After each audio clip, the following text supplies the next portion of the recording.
सिर्फ एक दिन पहले रिलीज हुई इस फिल्म को ऑनलाइन लाखों लाइक्स मिल चुके हैं।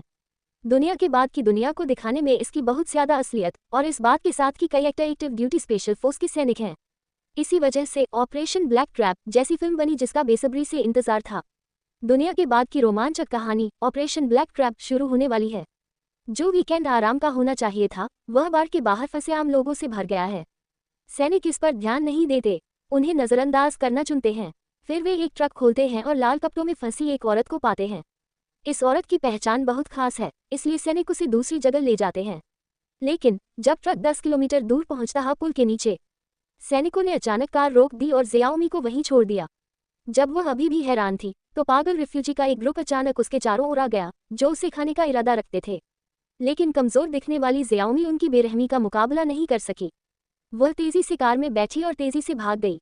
जब उसे लगा कि वह काफी दूर तक गाड़ी चलाने के बाद सुरक्षित है तो उसे एहसास हुआ कि वह सच में खतरे में है। कई सैनिक उसके सिर पर बंदूकें तान रहे थे। उसकी पहचान कंफर्म करने के बाद वे जियाओमी को एक मीटिंग रूम में ले गए और उस पर हमला कर दिया। पता चला कि जनरल ने जियाओमी को एक टॉप सीक्रेट ऑपरेशन में हिस्सा लेने के लिए भेजा था। सूरज धीरे धीरे डूब रहा था। ठंड की लहर हर दिन और ज्यादा गंभीर होती जा रही थी। उन्हें 100 किलोमीटर दूर एक बेस पर एक रहस्यमय हथियार पहुंचाना था, इससे पहले कि सारी इंसानियत बर्फ की मूर्तियों में बदल जाए। हालांकि पूरी यात्रा बहुत ज्यादा खतरे से भरी थी। अपनी रिसर्च लैब में उन्होंने अपना गियर पहना और बर्फ पर सरकने लगे। हर किसी के ऊपर दुनिया बदलने का बोझ था। अचानक कैप्टन ने हाथ उठाया, टीम को रुकने का इशारा किया क्योंकि आगे दुश्मन का इलाका था। तभी बर्फ टूट गई और कैप्टन नीचे गिर गया। सब लोग जल्दी से बर्फ पर सीधे लेट गए ताकि वह दोबारा न टूटे। जियाओमी ने अपना गियर उतारा और नीचे कूद गई। उसने देखा कैप्टन तैरकर चला गया। ये देखकर कि कैप्टन पहले ही मर चुका है, जियाओमी ने अपने शरीर से खंजर निकाला और पूरी ताकत से बैकपैक को काट दिया। फिर वह बाहर निकलने की तरफ तैरी। जब तक उसके साथियों ने उसे ऊपर खींचा वह ठंड से सुन्न हो चुकी थी। उन्होंने अभी जो हंगामा किया था उससे शायद उनकी लोकेशन का पता चल गया था। वे एक विला में पहुंचे। उनका मुख्य मकसद गर्मी के लिए आग जलाना था, नहीं तो जियाओमी पक्का ठंड से मर जाएगी। दाजून ने लकड़ी का एक टुकड़ा तोड़ा और जियाओमी को गर्म करने के लिए जल्दी से आग जलाई। जियाओमी के पैर की उंगलियां ठंड से पहले ही बैंगनी हो चुकी थीं, लेकिन शुक्र है कि उसे समय पर इलाज मिल गया। गार्ड ड्यूटी का इंतजाम करने के बाद बाकी लोग आराम करने लगे। जियाओमी, जो गहरी नींद में सो रही थी, अचानक एक अजीब सी आवाज से जाग गई। जैसे ही उसने दरवाजा खोला उसने देखा कि ग्लासेस लैंड सिग्नल भेजने के लिए रेडियो का इस्तेमाल कर रही है। तभी एक हेलीकॉप्टर उनकी ओर उड़ाया। जियाओमी ने जल्दी से सबको जगाया, आग बुझाई, उनका सामान पैक किया और विला से निकल गई। उनके निकलते ही हेलीकॉप्टर ने एक मिसाइल दागी जिससे विला तबाह हो गया। हेलीकॉप्टर के उड़ जाने के बाद जियाओमी ने तुरंत अपनी बंदूक ग्लासेस लैंड पर तान दी। उसे उम्मीद नहीं थी कि इतने सीक्रेट ऑपरेशन में कोई गद्दार होगा। ग्लासेस लैंड को एहसास हुआ कि उसकी पहचान सामने आ गई है। उसने बंदूक छीनकर लड़ने की कोशिश की, लेकिन उसके बगल में दाढ़ी वाले आदमी ने उसे तुरंत जमीन पर गिरा दिया। वह मरने वाला था। ... अचानक उसकी टीम के साथी ने उसका मुंह बंद कर दिया। सब लोग जमीन पर गिर पड़े, किसी भी चीज के लिए तैयार। पता चला कि ये दुश्मन की सर्च पार्टी थी। किस्मत से ये सिर्फ एक झूठा अलार्म था। दुश्मन जल्दी से चला गया। हालात पर बात करने के बाद उन्होंने ग्लासेस लैंड का हथियार जब्त कर लिया और फिर उसे टीम के साथ मिशन जारी रखने दिया। सबने अपना सामान पैक किया और आगे बढ़ गए। 8 घंटे स्केटिंग करने के बाद रात हो गई थी। जैसे ही सब थक कर आगे बढ़ रहे थे, कोई फिसलकर बर्फ पर गिर गया। जब वह उठा तो उसका चेहरा डर से भर गया था। सबने अपनी टॉर्च जलाए और ध्यान से देखा। जगह जमी हुई लाशों से भरी थी। सीन हर उम्र के बड़ों और बच्चों की लाशों से भरा था। उन्होंने ऐसी कौन सी भयानक चीजें झेली थी कि वे इतने डरावने नज़ारे बन गए। झील पर बहुत सारी लाशें जमी हुई थीं, -100 डिग्री सेल्सियस पर, जहां तक नजर जाती थी फैली हुई थी। ये सोचना भी मुश्किल था कि मौत से पहले उन्होंने कितनी भयानक चीजें झेली होंगी। कमांडर ने सबको अपनी टॉर्च बंद करने का ऑर्डर दिया ताकि स्क्वाड की पोजीशन का पता न चले। ग्रुप ने बात मानी और आगे बढ़ता रहा। तभी एक पेट्रोल हेलीकॉप्टर उड़ा और ग्रुप पर गोलियों की बौछार कर दी। अजीब बात है, हेलीकॉप्टर ने सिर्फ जियाओमी को टारगेट किया और लगातार गोलियां चला रहा था। उनके पीछे तेज गोलियों की आवाज। ... हवा में गोलियों की आवाज भर गई। जियाओमी अपने जबरदस्त जिंदा रहने के जज्बे के साथ तेजी से बर्फ पर फिसलती हुई आती गोलियों से बचने के लिए पूरी तरह से चकमा देती हुई और बच निकलती हुई उसने दूर से कवर देखा और सीधे उसमें फिसल गई। ऊपर के प्लेन एक पल के लिए चक्कर लगाते रहे, फिर बिना कोई और हमला किए चले गए। उसकी टीम के साथी थोड़ी देर बाद पहुंच गए।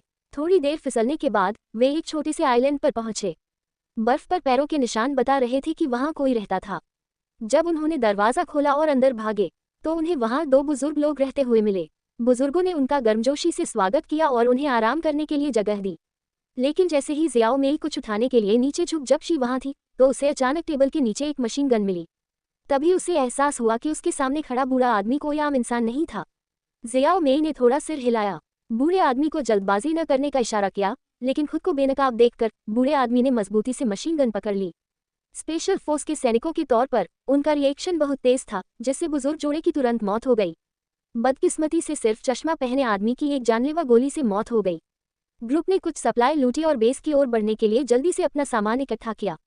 हालांकि दाढ़ी वाला आदमी जूझ रहा था। पीछे छूटने के डर से उसने जानबूझकर अपनी चोट छिपाई। पता चला कि बूढ़े आदमी की मशीन गन उसके सीने में लगी थी। इसी समय ग्रुप को पता चला एक छोड़ा हुआ क्रूज शिप। वे सावधानी से शिप में घुसे और उसे कुछ समय के लिए सुरक्षित पाया। लेकिन बियर्डेड गाय की चोटें इतनी गंभीर थीं कि आगे बढ़ना मुश्किल था और उसकी किस्मत को लेकर बहस छिड़ गई। स्नाइपर जियाओ शुआई ने मौके का फायदा उठाते हुए कनस्तर खोला। वह देखना चाहता था कि वे इस मिशन पर क्या ले जा रहे हैं। लेकिन जैसे ही उसने उसे खोला, सब हैरान रह गए। वह एक बायोलॉजिकल वेपन वायरस का सैंपल निकला। अगर इसका इस्तेमाल बायोलॉजिकल मिसाइल बनाने के लिए किया जाता तो यह अनगिनत इंसानों के लिए एक भयानक तबाही होती। बियर्डेड गाय ने ध्यान से कनस्तर लिया और डेविड को लौटा दिया। सुरक्षा पक्की करने के लिए जियाओ मेई बिस्तर के बाहर देख पर गया। गश्त पर जैसे ही उसने दुश्मन की गाड़ियों को आते देखा, उसने अचानक गोली चलने की आवाज सुनी। पता चला कि ब्रदर बियर्ड ने खुद को गोली मार ली थी। गोली जल्द ही दुश्मन को अपनी ओर खींचेगी और उन्हें जितनी जल्दी हो सके वहां से निकलने की जरूरत थी। जियाओ मेई ने अपना गियर पहना और आगे देखने के लिए निकल गई। लेकिन वह ज्यादा दूर नहीं गई थी कि उसने देखा कि झील पर बर्फ पतली होती जा रही है। जियाओ मेई ने दांत पीसकर ध्यान से आगे की ओर खिसकी, लेकिन बर्फ दबाव नहीं झेल सकी और बड़े बड़े हिस्सों में टूटने लगी। जियाओ मेई बर्फ पर लेटी हुई थी, हिलने से डर रही थी।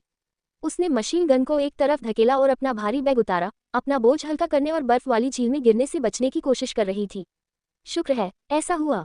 टीम के साथी दौड़कर आए। एक टीम के साथी ने लापरवाही से रस्सी फेंकी। जियाओ मेई ने रस्सी पकड़ी और फिसलकर बच गई। फिर तीनों को एक रस्सी से बांध दिया गया। अगर उनमें से कोई खतरे में होता तो वे तुरंत बर्फ पर लेट जाते और बाकी 2 रस्सी का इस्तेमाल करके उसे धीरे धीरे पीछे खींचते। जैसे ही जियाओ शुआई को बचाया गया, अचानक आसमान से एक आग की लपटें निकली, जिसके बाद दूसरी तरफ से मशीन गन से गोलियों की बौछार हुई। वे गोलियों से दब गए और आगे नहीं बढ़ पाए। इसी समय जियाओ शुआई ने एक स्नाइपर राइफल निकाली। हालांकि उसे अनगिनत गोलियां लगी, लेकिन वह हिली नहीं। मौके का फायदा उठाते हुए उसने एक ही गोली चलाई। दूसरी तरफ के दुश्मन से निपटा जा चुका था। हाँ, जियाओ मेई उठी और दूसरी तरफ दौड़ी। उनके पास पहुंचने पर उसे पता चला कि वहां 3 दुश्मन थे, लेकिन 2 पहले ही ठंड से मर चुके थे। बाकी एक को जियाओ शुआई ने मार डाला। तीनों ने खुद को गर्म रखने के लिए आग जलाई। अगले दिन जियाओ मेई उठी तो देखा कि डेविड बायोलॉजिकल वेपन चुराकर चला गया है।